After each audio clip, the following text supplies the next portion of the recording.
What I'm about to show you, you will be executed for high treason. It's beautiful. We're going to break an unbreakable Nazi code and win the war.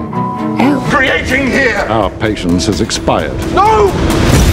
If you fire Helen, well then you'll have to fire me.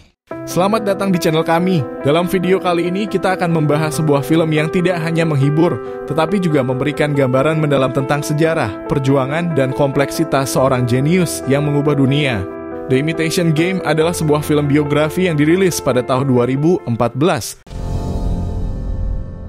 Berdasarkan kisah nyata dari Alan Turing, seorang matematikawan brilian yang berjasa besar dalam mengakhiri Perang Dunia II. Dalam film ini, kita akan diajak menyelami bagaimana Alan Turing dan timnya di Bletchley Park berusaha memecahkan kode Enigma, sebuah sistem komunikasi militer Nazi yang dianggap mustahil untuk dipecahkan. Perjalanan penuh tantangan ini tidak hanya membahas keberhasilannya dalam menciptakan mesin pemecah kode, tetapi juga menghadirkan sisi manusiawi dari seorang pria yang harus menghadapi tekanan, ketidakadilan, dan pengorbanan.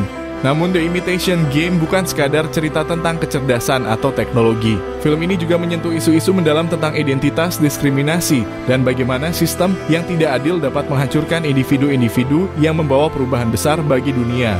Tapi sebelum itu, jangan lupa untuk klik tombol like dan subscribe dan aktifkan lonceng notifikasinya agar kamu nggak ketinggalan pembahasan seru seputar film-film terbaru. Dan satu hal lagi, saya ingin mengingatkan bahwa video ini berisi full spoiler. Jadi sebaiknya tonton filmnya terlebih dahulu atau kamu bisa menjadikan video ini sebagai referensi. Jika sudah siap, mari kita langsung masuk ke pembahasan alur ceritanya.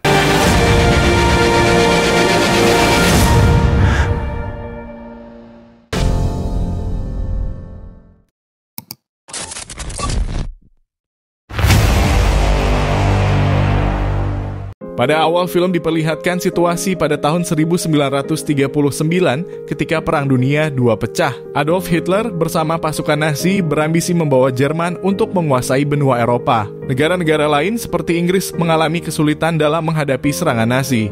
Dalam suasana perang yang berkecamuk, seorang pemuda bernama Alan Turing datang ke sebuah gudang bekas pabrik radio yang terletak di pinggiran kota London. Dia datang untuk melamar sebuah pekerjaan.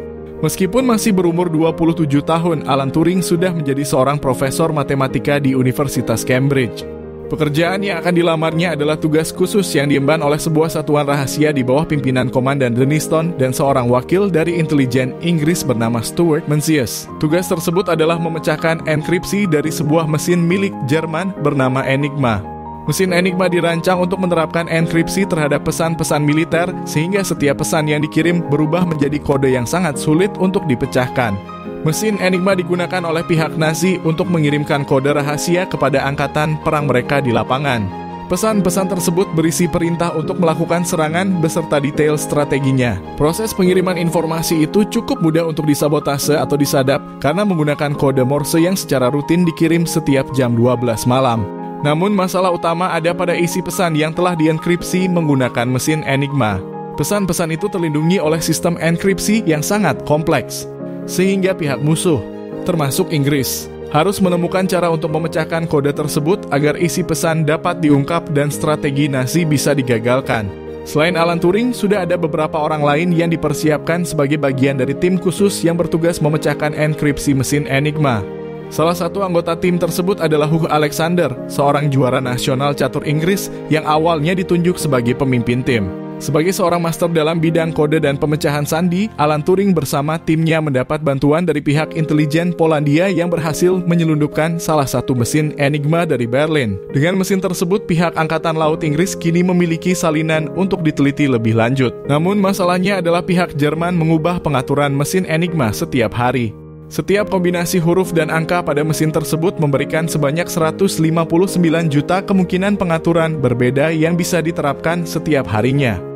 Tim ini harus memecahkan pesan rahasia dengan menggunakan salah satu dari 159 juta kemungkinan tersebut. Jika proses ini dilakukan secara manual untuk mencoba satu persatu kombinasi, setidaknya akan memakan waktu 20 tahun bagi satu orang untuk menyelesaikannya. Bisa dibayangkan berapa banyak personil yang dibutuhkan untuk menyelesaikan tugas ini secara manual. Sementara anggota tim lain mencoba memecahkan pesan secara manual, Alan Turing memiliki pendekatan yang jauh lebih efisien. Dia mulai mendesain sebuah mesin yang mampu mendekripsi pesan-pesan pihak Jerman secara otomatis. Hugo Alexander dan anggota tim lainnya awalnya skeptis, tetapi mereka menyetujui ide Alan setelah dia berhasil meyakinkan mereka tentang potensi mesin tersebut.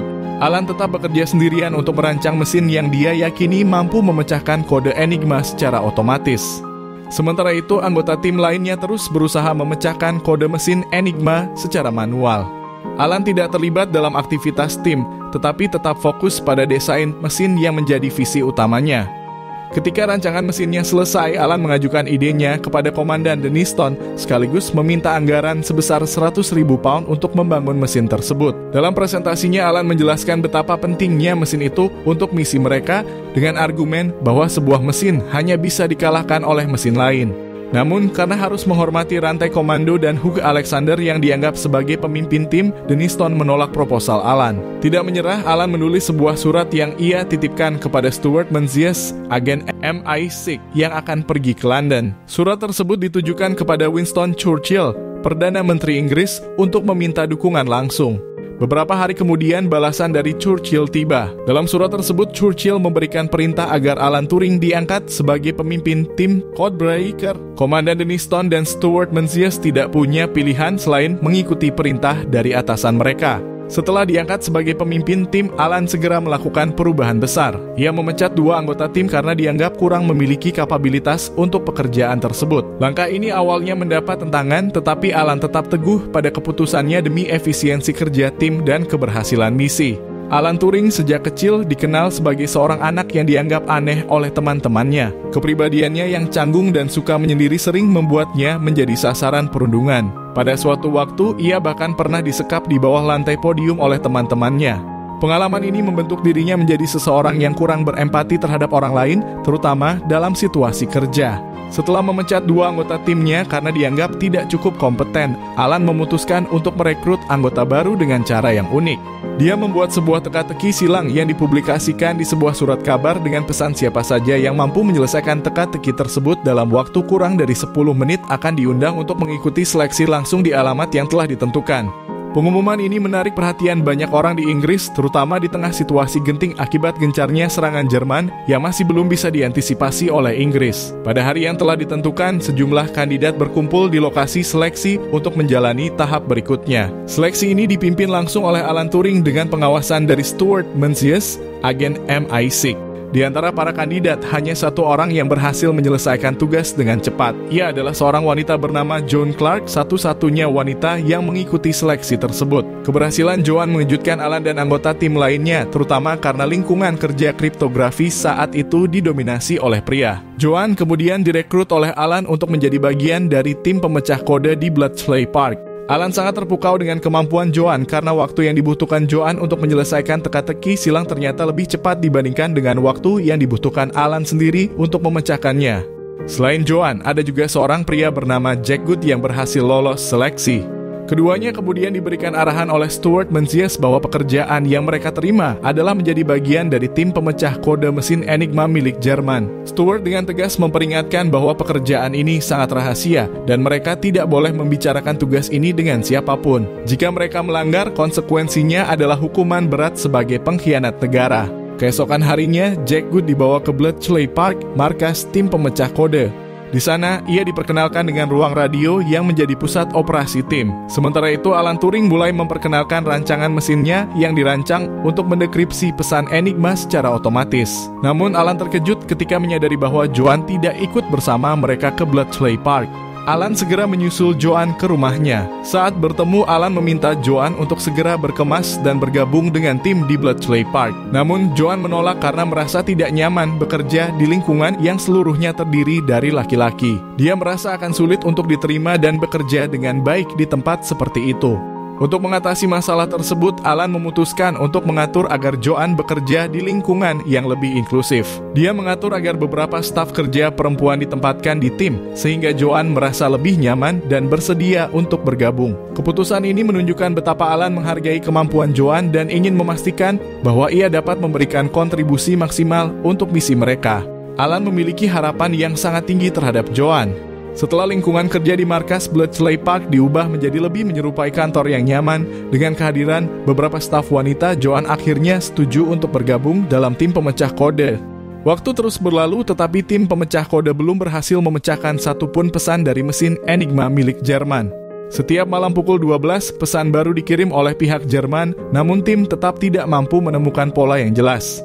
Hugo Alexander, yang sebelumnya skeptis terhadap pendekatan Alan, mulai frustrasi. Ia merasa Alan terlalu sibuk mengerjakan mesinnya dan tidak memberikan kontribusi langsung dalam usaha manual mereka untuk memecahkan kode. Rasa frustrasi Hugo akhirnya menjalar ke seluruh anggota tim yang mulai merasa pesimis terhadap peluang keberhasilan mereka. Ketegangan memuncak dan Alan mulai dimusuhi oleh anggota tim lainnya. Namun Alan tetap fokus pada mesinnya yang ia beri nama Christopher sebagai penghormatan kepada sahabat. Ketika semua anggota tim pulang ke rumah masing-masing, Alan secara diam membawa potongan pesan yang belum terpecahkan dan menyerahkannya kepada Joanne di kamarnya. Alan meminta Joanne untuk mencari pola atau korelasi dalam pesan-pesan tersebut yang dapat diaplikasikan ke dalam mesinnya untuk menyelesaikan proses dekripsi secara otomatis.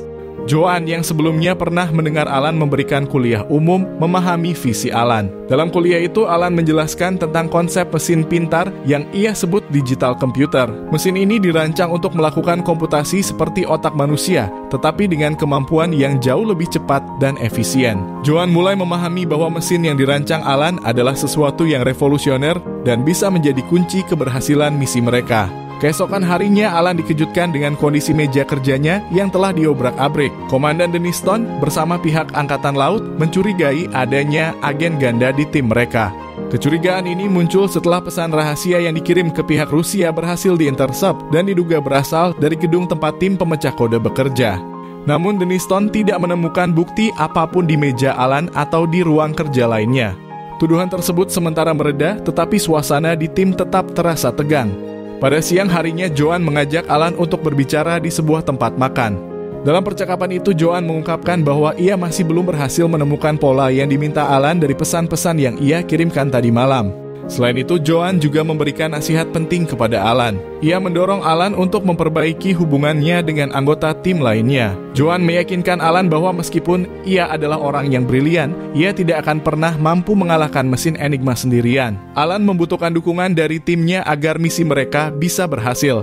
Terinspirasi oleh saran Joanne, Alan memutuskan untuk mencoba melakukan pendekatan damai kepada rekan-rekannya keesokan harinya. Ia menunjukkan gestur persahabatan dan mulai berinteraksi lebih baik dengan anggota tim, termasuk Hugo Alexander yang sebelumnya berselisih dengannya. Upaya ini berhasil mencairkan ketegangan di antara mereka, dan suasana kerja di tim pun mulai menjadi lebih kondusif. Dengan kerjasama yang semakin solid, tim kembali fokus pada tujuan utama mereka, memecahkan kode Enigma dan menghentikan serangan Nazi. Pada tahun berikutnya, tepatnya tahun 1941, pengembangan mesin ciptaan Alan Turing masih terus berlangsung. Dengan bantuan Hugo Alexander dan anggota tim lainnya, mesin tersebut mulai beroperasi. Meskipun mereka belum berhasil memecahkan kode Enigma, Alan tetap yakin bahwa mesinnya suatu saat akan mampu melakukan tugasnya. Namun seiring berjalannya waktu, invasi Jerman semakin menggila dan tekanan terhadap tim pemecah kode semakin besar. Meski mesin itu terus beroperasi, hasil yang diharapkan masih belum tercapai. Setiap pesan yang dikirim melalui Enigma tetap tidak dapat dipecahkan, sementara pihak militer Inggris mulai kehilangan kesabaran. Komandan Denniston yang bertanggung jawab atas tim ini semakin gerah karena sudah diminta pertanggungjawaban atas dana sebesar 100.000 pound yang telah diinvestasikan dalam proyek mesin ciptaan Alan. Frustrasi dengan lambatnya kemajuan, Denniston mendatangi markas Alan dan timnya. Dalam inspeksi tersebut, Denniston akhirnya sampai pada kesimpulan bahwa proyek mesin ini adalah kegagalan. Ia pun mengambil tindakan drastis dengan memecat Alan dari tim. Namun keputusan Denniston segera ditentang oleh Hugo Alexander dan anggota tim lainnya. Mereka bersatu membela Alan, menyatakan bahwa mereka semua akan mengundurkan diri jika Alan dipecat. Mereka juga meminta perpanjangan waktu selama 6 bulan untuk menyelesaikan proyek tersebut. Menyadari tidak ada pilihan lain dan tekanan dari para anggota tim, Denniston akhirnya setuju memberikan waktu tambahan. Dengan semangat baru, tim kembali bekerja sama menyatukan upaya mereka untuk membuktikan bahwa mesin ciptaan Alan dapat memecahkan kode Enigma dan membantu Inggris memenangkan perang. Melihat dukungan yang diterimanya dari tim, Alan mulai membuka diri dan mencoba lebih dekat dengan Hugo Alexander. Dalam percakapan mereka, Alan mengklarifikasi bahwa ia bukan seorang mata-mata seperti yang sempat dicurigai sebelumnya. Ternyata, Hugo juga sudah mengetahui hal itu. Kode yang diterima Denniston sebelumnya yang menjadi alasan kecurigaan adalah Bible Cipher, yaitu kode yang berisi ayat-ayat dari Injil. Hugo meyakini bahwa seseorang dengan kecerdasan seperti Alan tidak mungkin mengirimkan pesan rahasia dengan pola sesederhana itu. Hingga saat itu masih tidak diketahui siapa sebenarnya pengkhianat di antara mereka. Sementara itu, perjuangan untuk menyempurnakan mesin Christopher menghadapi tantangan baru. Joan tiba-tiba dipanggil pulang oleh orang tuanya yang khawatir akan masa depan Joan. Mereka mendesak Joan untuk meninggalkan pekerjaannya di Bletchley Park dan fokus pada hal-hal yang dianggap lebih sesuai dengan norma saat itu untuk seorang wanita. Alan merasa sangat berat hati jika harus kehilangan Joan dari timnya. Menyadari pentingnya peran Joan dalam misi mereka, Alan melakukan tindakan yang mengejutkan. Ia menyerahkan sebuah cincin sederhana yang terbuat dari lingkaran kabel tembaga sebagai simbol lamarannya kepada Joan. Dalam upaya untuk meyakinkan Joan agar tetap tinggal, Alan menawarkan pernikahan meskipun ia sebenarnya tidak memiliki ketertarikan romantis pada Joan. Joan menerima lamaran tersebut dengan senang hati, merasa dihargai oleh Alan dan lega karena tidak perlu khawatir lagi untuk meninggalkan pekerjaannya. Dengan penuh antusias, Joan mengumumkan pertunangannya dengan Alan kepada rekan-rekan tim mereka yang menyambut kabar itu dengan kegembiraan. Kebahagiaan Joan atas pertunangannya dengan Alan ternyata menimbulkan dilema dalam benak Alan. Dalam percakapan dengan salah satu anggota tim pemecah kode, Alan dengan jujur mengungkapkan bahwa ia sebenarnya tidak memiliki perasaan romantis terhadap Joan. Pertunangan itu murni dilakukan agar Joan tetap tinggal di tim, mengingat pentingnya peran Joan dalam misi mereka. Sementara itu, tenggat waktu 1 bulan semakin mendekat dan mesin Christopher masih belum berhasil memecahkan satupun kode Enigma. Tim pemecah kode mulai gelisah karena belum ada hasil konkret, sementara tekanan dari atasan semakin besar. Pada suatu malam, tim memutuskan untuk bersantai di sebuah kafe guna meredakan ketegangan. Alan menemani Hugo Alexander yang mencoba berkenalan dengan Helen, seorang rekan kerja Joan di kantor penyadapan kode Morse. Dalam percakapan santai tersebut, Helen secara tidak sengaja menyebutkan bahwa setiap pesan yang diterimanya dari pihak Jerman selalu dimulai dengan pola yang sama dan berakhir dengan kalimat Heil Hitler. Pernyataan itu memicu pemikiran dahsyat dalam benak Alan. Ia menyadari sesuatu yang sangat penting. Dengan segera Alan bergegas kembali ke ruang tempat mesin Christopher beroperasi. Melihat kegelisahan dan urgensi Alan, rekan-rekannya menyadari bahwa sesuatu yang luar biasa mungkin sedang terjadi. Mereka pun berlari mengejar Alan untuk melihat apa yang sedang direncanakannya. Dari percakapan dengan Helen, Alan menyadari bahwa setiap pesan yang dikirimkan oleh pihak Nazi Jerman selalu memiliki pola tertentu. Pesan tersebut selalu diawali dengan laporan cuaca dan diakhiri dengan frasa Heil Hitler. Pola ini memberikan titik awal bagi Christopher sehingga mesin tidak perlu memeriksa semua kemungkinan kombinasi pengaturan yang jumlahnya jutaan. Sebaliknya, mesin dapat difokuskan untuk mencari kombinasi yang sesuai dengan pola tetap tersebut. Penemuan ini menjadi kunci utama dalam upaya memecahkan kode Enigma. Alan dan timnya segera bekerja dengan semangat baru, yakin bahwa mereka akhirnya menemukan celah untuk mengalahkan sistem enkripsi Jerman. Alan dan timnya memutuskan untuk memanfaatkan pola tetap dalam pesan Enigma, yaitu kata weather atau cuaca dan Heil Hitler sebagai filter dalam pencarian pengaturan yang tepat. Mereka menerapkan filter tersebut ke mesin Christopher dan menunggu hasilnya dengan penuh harapan. Tak lama kemudian, mesin Christopher berhenti berputar. Alan segera mencatat pengaturan atau setting mesin Enigma yang ditemukan Christopher pada pesan terakhir yang mereka terima. Dengan pengaturan tersebut, mereka kembali ke mesin Enigma dan menerapkannya untuk mendekripsi pesan. Hasilnya luar biasa, mereka berhasil membaca isi pesan terakhir yang diterima hari itu. Pesan tersebut berisi instruksi untuk kapal perang Jerman bergerak menuju koordinat tertentu. Dengan keberhasilan ini, mesin Enigma akhirnya berhasil mereka taklukkan. Pada malam itu, Alan dan timnya begadang untuk menyadap dan menerjemahkan lebih banyak pesan rahasia dari pihak Jerman. Salah satu pesan yang mereka temukan adalah instruksi untuk 5 kapal perang Jerman agar bergerak menuju sebuah koordinat. Setelah menganalisis isi pesan tersebut, Joan menyimpulkan bahwa pesan itu adalah instruksi untuk menyerang konvoi kapal laut Inggris yang membawa pengungsi sipil. Momen ini menjadi titik balik yang sangat penting. Keberhasilan mereka dalam memecahkan Enigma tidak hanya memberikan keuntungan strategis bagi Inggris, tetapi juga menempatkan tim pemecah kode dalam dilema moral besar, apakah mereka harus menggunakan informasi ini segera untuk menyelamatkan nyawa, atau menjaga kerahasiaan keberhasilan mereka demi menghentikan serangan Nazi di masa depan. Hugo Alexander dan John Cairncross segera tergerak untuk melaporkan rencana penyerangan Jerman kepada Komandan Denniston agar pihak Inggris dapat memperingatkan kapal konvoi yang menjadi target. Namun, tindakan itu dihentikan oleh Alan Turing. Meskipun keselamatan 500 penumpang sipil berada dalam ancaman, Alan tetap bersikeras bahwa mereka tidak boleh memberitahu atasan mereka terlebih dahulu. Ketika Hughie mencoba menggunakan telepon untuk menghubungi pihak atas, Alan merusak telepon tersebut dengan paksa. Tindakan Alan memicu kemarahan Hugh yang langsung memukul Alan dalam luapan emosinya. Perkelahian itu akhirnya dilerai oleh Joan. Setelah situasi sedikit tenang, Alan memberikan penjelasan yang sangat penting jika Inggris tiba-tiba dapat mencegah serangan Jerman berdasarkan informasi rahasia tersebut. Pihak Nazi kemungkinan besar akan menyadari bahwa kode mesin Enigma mereka telah berhasil dipecahkan. Akibatnya, Jerman bisa saja mendesain ulang Enigma atau mengganti sistem enkripsinya, dan semua upaya tim selama 2 tahun terakhir akan menjadi sia-sia. Penjelasan Alan menyadarkan semua anggota tim bahwa keputusan tersebut bukan sekadar tentang menyelamatkan satu serangan, melainkan mempertaruhkan keseluruhan misi mereka untuk mematahkan strategi Jerman dalam perang. Meskipun berat, mereka akhirnya menyetujui pandangan Alan. Namun ketegangan kembali meningkat ketika Peter Hilton, salah satu anggota tim, menyadari bahwa kakaknya yang merupakan seorang marinir berada di salah satu kapal konvoi Inggris yang menjadi target serangan. Peter memohon kepada anggota tim lainnya untuk sedikit bersimpati terhadapnya dan mau menggagalkan serangan tersebut demi menyelamatkan nyawa kakaknya. Permohonan Peter mengguncang emosi tim, memperlihatkan betapa besar dilema moral yang harus mereka hadapi dalam pekerjaan ini.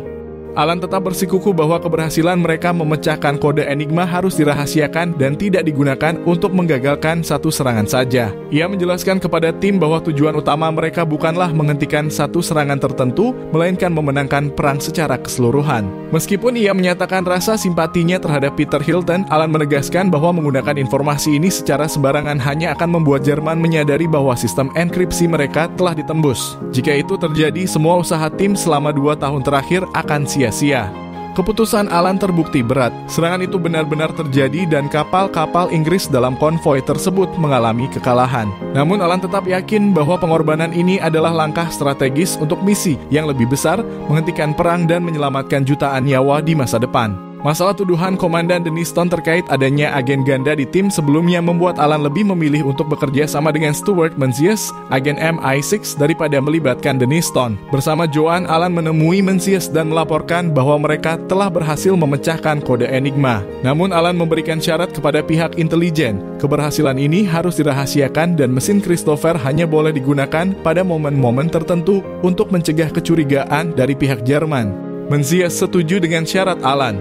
Ia menyusun strategi untuk menggunakan informasi yang dihasilkan oleh mesin secara selektif, sehingga pihak Jerman tidak menyadari bahwa sistem Enigma mereka telah berhasil ditembus. Selain itu, operasi ini dipindahkan ke bawah kendali penuh MI6 dengan kode nama Ultra. Untuk menjaga kerahasiaan, bahkan Komandan Denniston tidak diberitahu tentang kesuksesan mesin Christopher.